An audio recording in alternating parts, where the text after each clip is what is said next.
One of the reasons that we often struggle with books like Leviticus and Numbers and Deuteronomy is that they're filled with so much law. And when we think about law, we think of cold, impersonal rules and regulations. Well, that's not at all how the biblical text, how the Bible thinks about law. You might think of it this way. Even in our own society, we understand that laws actually reflect the values of the lawgiver. So why do we have laws against murder? Well, because we value life. Why do we have laws against stealing? It's because we value the right to private property.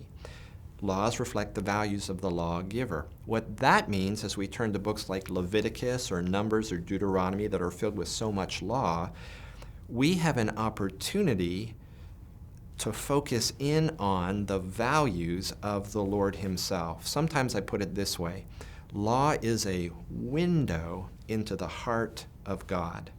So that when the Lord says, for example, in Leviticus 19, don't harvest your field to the very edges, leave some for the poor and the alien and the sojourner, what we're able to see, there's a value behind that. And the value is God's care for those who are less fortunate. In fact, God cares more about showing mercy and compassion than He does that we maximize our personal profit. Laws reflect the values of the lawgiver. So once we put that perspective on, all of a sudden we can begin to approach these books not pessimistically, not negatively, not even feeling oppressed, but with hope.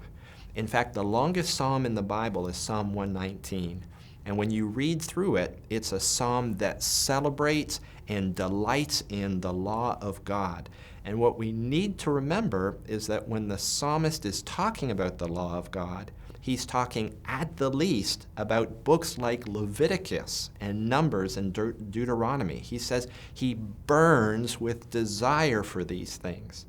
How can you burn with desire for Leviticus, of all things? Well, you can once you begin to understand, I have a chance here in these books to see into the very heart of God Himself.